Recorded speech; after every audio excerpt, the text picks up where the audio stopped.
Good evening, Gills fans. Welcome back to another episode of Gills in the Blood TV. It's Wednesday evening, which of course means it is match preview showtime. And I can say it now, Gareth Ainsworth Gillingham will be heading to Harrogate this weekend to take on Simon Weaver's men in a battle of two sides struggling at the wrong end of League Two. And I'm pleased to say, making his second appearance of the season is Neil Hirst, Accrington. That's because we've been talking about John Coleman off air, Harrogate Town fan, a general nice bloke. Neil, welcome back to the channel first and foremost. It's great to have you back on. Good evening. Nice to be here. And today of all days, with so much going on, I know we're here to talk about Harrogate Town, but clearly there'll be a nod to events that's happened today. Shall we just get it out of the way then quickly? What have you made of it? John Coleman, it was announced that about 5 p.m. had left the club with immediate effect with Jimmy Bell, his tried and trusted assistant. And shortly after, Gareth Ainsworth was announced on a 2.5-year contract to try and get Gills back to where they want and where they need to be, wherever that is, because I'm not sure as a fan base at the moment we entirely know what success is. So what have you made it just briefly as an outsider, Neil? Well, as an outsider, I don't think Gillingham's a club without, there's always events. There's always something going on. It's hard to read. It's hard to roadmap what's going on. John Coleman seemed like a strange appointment. Culturally, didn't seem to be a good fit. And the results certainly would kind of go along with that. He wasn't a great fit for you. But, I think the lad you've got in from Shrewsbury, he's done it before at Wickham. I wish him luck. I wish you luck. Not too much luck, but yeah, I think you've got to give him a chance. I think you've got to give him a chance. You need a bit of stability from the outside. That's the way it seems. Yeah, and I've said that on a video that I published in the immediate aftermath of, well, what was a rumour at the time. Sky Sports News were breaking it that it had been agreed. I actually recorded it before it was confirmed officially by both clubs. But yeah, I think the biggest thing is, I think as a club and as a fan base, we've all got to be better. I think there's been a slight self-entitlement maybe from the Gills fan base that's sort of subconsciously come into us because of the fact that we had the takeover and we had a bit of money and, oh, it's just League Two and that type of thing. But you still have to go and earn the right, don't you? You have to still work hard. You still have to go and do your due diligence on a lot of stuff. You can't just pitch up and chuck money at it and have success. And I think we've been caught with our pants down a few times now, and it's coming back to roost, isn't it? And 5 managers in 2 years is never a good luck for any football club. But we're not here to talk about Gareth Ainsworth. We're not here to talk about Gillingham. We're here to let you tell us about Harrogate Town and how the season's going and what we can expect at the weekend. So recent form is always a good place to start, unless you're a Gills or a Harrogate fan, because it's not been a great season by all accounts for both sides. I'll just touch on Gills quickly. It's 8 points from the last 18. That's come in the way of a pair of wins, a pair of draws, and a pair of defeats. The victories came against Morecambe and Bradford by 1-0. Draws were against Accrington and Walsall in our last two. One that turned out to be John Coleman's final game, and there were defeats against Fleetwood and Newport. So 8 points from 18. Currently 19th with 43 points. Simon Weaver's men, 8 points from the last 18 available, coming in the way of 2 wins, 2 draws, 2 defeats. Those victories came against Accrington and Carlisle. There was a pair of 0-0 draws against Port Vale and Chesterfield most recently, and the defeats came against Bromley and Newport to 0. You're currently 21st, 2 points behind us, Neil. We spoke back in the late summer, very early stages of autumn, I think it was. No, it wasn't. It was November, wasn't it? Sorry. Yeah, it was before Christmas, yeah. Yeah, it was. Yeah. Yeah, I tried to forget that part of the season. There's a lot of this season I keep trying to erase from my memory. We spoke previously, and you're intelligent enough as a fan of Harrogate in terms of the infrastructure of the club, the size of the club, the fan base at the club, the budgets available compared to what else you're up against in the division, to know that if you're in League Two, you're doing well. And I mean that with utmost respect. But given that you've now been in this division for a little while, has this season been a little bit disappointing in terms of the progress you would like to have made? Because you currently sit 21st. Would you have expected to maybe be a little bit more up the table, nearer to mid-table, or is this what we should be expecting, and anything above the bottom 2 places is a success? Yeah, I mean, you've got to manage your expectations accordingly. We're both, I think there's 2 points between us. We've both won 11 games. But I think at the start of the season, maybe even before Christmas, your expectations were a hell of a lot loftier than what mine were. No doubt about it. And ultimately, the goal for me this season is to stay in Division 2. Nothing loftier than that. You're right, though. We've been there for a while, and I think there's got to be a point in time where you kind of say, let's progress. Let's make the move up the table. But money talks, and I think look at the teams that come up last year. Chesterfield, fresh in my mind because we've just played them. They're a good outfit. We've done really well to get a 0-0 draw on Saturday. I went down to Chesterfield. Nice little stadium, by the way, if you've not been. Was going to got called off start of January, been rearranged for a Tuesday night now, so unlikely this season, unfortunately. It's no Celtigate, but it's it's nice. But yeah, I suppose to your question, it's all about perspective. I'm happy to just stay in Division 2. I really am.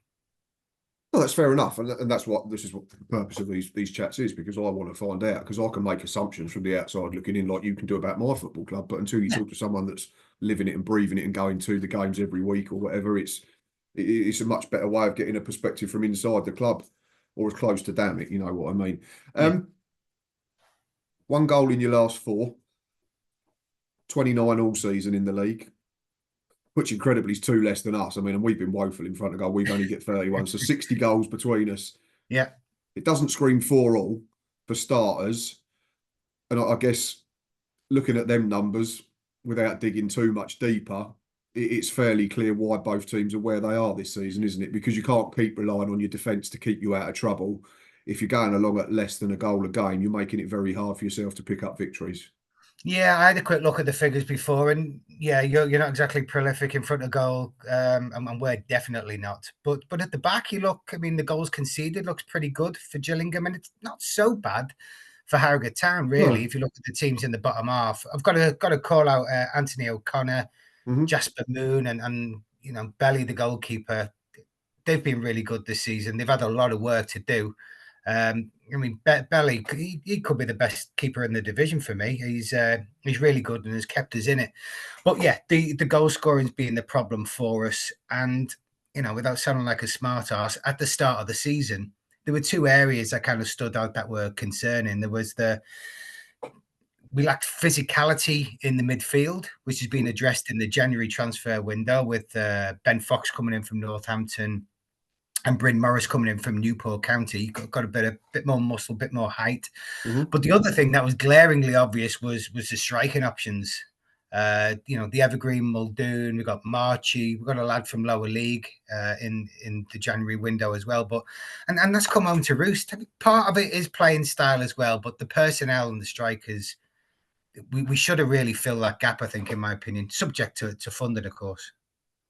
Of course, and is it fair to say that you've still not fully recovered from losing Luke Armstrong, a year or so ago now? And that there was all that rigmarole around it as well, wasn't it? It wasn't a straightforward transfer, and there was really wasn't a straightforward transfer. Rumours of him banning tools and that type of thing because one move fell through, and then he was playing again but didn't look the same player. And trouble, but regardless of what you think about him and whether he did this and did that, he scored goals, and goals are hard to come by. You have to spend a bit to get them on a consistent basis, or to, as close to damn it, guarantee them.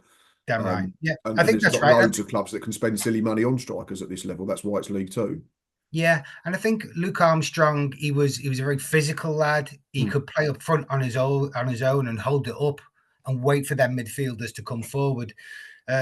March and Muldoon can do that less successfully, I think. They lack that physicality compared to Armstrong. Yeah, and all right, is he still at Carlisle? No, he's gone to somewhere in Scotland now.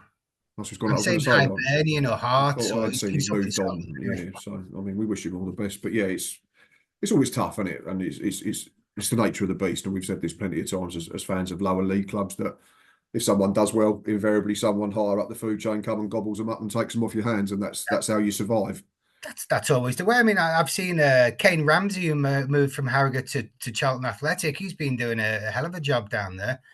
Otto at Peterborough, he left us last season as well. Again, he put a shift in there, and it's nice to see. You have a little bit of ownership still that you've helped them come through the ranks, but you've got to balance the books, and if you have to sell them, you have to sell them. Exactly that, and like I say, that's the nature of the beast. Was looking at a little bit deeper into fixtures and that type of thing, and home tables and away tables, and it's fair to say that your very recent home form has made a big difference. You've won your last 3 on your own patch. So, I mean, if you take them 3 wins out, if you'd lost them, your third bottom, that must have made a huge difference in recent times, because otherwise you would be looking over your shoulders properly rather than just the odd glance in the rearview mirror, which it probably is for both of us now. But that's Yeah, more given the fact that Morecambe and Carlisle are, I don't want to say basket case clubs. We know they've got ownership problems at one of them, and it's just gone horribly wrong at the other. yeah. But yeah, how important has the home form been Oh, in the last couple of months to get you away from the trapdoor? absolutely. I mean, in many respects, it's the reverse of what happened last year. We were kind of pretty good away from home and pretty woeful at home. And this year, it's the other way around. The stat you're on about there about recent home form, got a little quiz question for you. When was the Mhm. last time we lost at Weatherby Road? I'm not entirely sure. Is it? I'm assuming January the 1st. fair play then. So yeah, so because it's 3 wins, and then if you're picking up draws as well in and around that, it Draws makes and a wins. huge difference, doesn't it? Yeah. Yeah. So and So, it's the always the old saying is if you win your home games and pick up a point away, then you're going to be fine. But obviously, exactly. it's not Exactly. quite that simple when you're down the bottom. No, that's some record then, and I It can't is can't some wait for record. the journey up now. Yeah, I mean, I was having a quick little look just to do some kind of preparation. I expected the questions that come up, and I couldn't quite believe it myself. I mean, that's some feat that for Harrogate to have not lost. I mean, there are some draws in there, but to have not lost since the 1st of January against Salford, and then the other one in a kind of head-to-head context against Gillingham, we've won the last two, which I'm sure you're probably aware of, Yep, including that 5-1 hammering. we're not talking Um, about we're not talking about that. And then in the last five that. games, you've only won one. So I think we're fast becoming a bogey team. Yeah, there's not a lot to go on, is there? I mean, it's only been in the last 3 seasons that we've played each other. So yeah, I'm loath to say bogey team just yet, but yeah, you've certainly got the upper hand. And all right, we will touch on that game last season. I've never seen a game change in a half-time interval as much as that one did. I remember sitting there at half-time and thinking, we're going to win this 2 or 3-0. They can't Yeah, get near us. We're outplaying and we should be out of sight. I've never ever seen a collapse. I mean, I've seen a lot of collapses watching Gillingham over the years, but that was, I mean, that was specialist even it by was. our standards. Like, because we Yeah, went from looking like a team that was going to jump into the playoffs to looking like 11 players that had never even seen each other. It was absolutely mental. it was. It was. Yeah, I mean, from my perspective, it was cracking. It was just what Oh I yeah, I'm wanted. sure you had a great afternoon. A cracking afternoon it did, but you're right. It was like night and day. It's masterful halftime team talk just changed things radically. Yeah, I'm not sure whether that was the day that we decided that Stephen Clements wasn't the man to take us forward longer term. I'm not sure. That's me surmising, but it surely couldn't have helped his case, unfortunately. I don't think so. No, I don't think so. I You don't. mentioned a couple of players there, Anthony O'Connor and a couple of others as well. So you sort of answered my question, but you're probably similar to us in terms of best players this season most consistently. You're probably looking at defensive players, midfield players rather than attackers because the numbers are just not good enough to be able to say that a striker or an attacking player has had a campaign to remember. So who has been the standouts? If you had to name one or two this season, who's been the standouts for Harrogate Town? Yeah, I mean, I think defensively we've been strong in inverted commas. I mean, this is comparatively for the bottom half of the table. Belly in goal has been Mm-hmm. incredible. He's saved us points single handedly. It'd be remiss of me not to talk about Anthony O'Connor and Jasper Moon at centre half. Mm-hmm. I think the two I'd like to give a bit of a nod to is the acquisitions we made in January. Um, Ben Fox and Bryn Morris Mm-hmm. holding midfielders primarily, but they've got scope to go forward. But I think they've just I alluded to it at the start. They've given us a bit more physicality. They've given us a bit more muscle. Yeah. And I think when you think of the predecessors who played like Falkingham, if you remember Josh Yeah. Falkingham, Levi Sutton, mobile but physically quite small. And I think it was easy for teams to bully us in some respects. I think that's being addressed. We've got that bit more physicality and more of a hard working physically challenging side in the midfield to get the ball retention. It just feels a lot more solid. I think as a consequence of that and of that setup, often with two holding midfielders, that's why we're not scoring the goals. Solid at the back, but the formation kind of lends itself to a defensive mindset and less forward looking. And again, I've not looked at the stats, but I bet if I did, possession wise, we are playing certainly more of late, almost giving possession to the opposition and playing on the break. Mm-hmm. So, I to some degree expect that to happen against Gillingham, assuming we play one up front.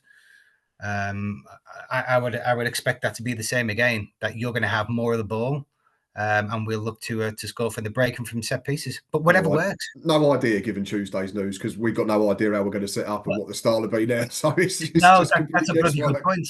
I mean, yeah, I mean that's a really good point. I mean, for Simon Weaver's preparation, it's going to be bloody awkward for him because I mean, what's he going to go by? Is he going to go by previous teams? Is he going to go by the personnel? Is he going to look at what he did at Shrewsbury? It's going to be tough. It's going to be Yeah, tough. this is the thing because we played a back three. We played 3-4-1-2 for the last 7-8 games under John Coleman since we got bashed at Barrow, and he come out and sort of lambasted the players. And to be fair, it certainly performance levels, if not results, improved after that.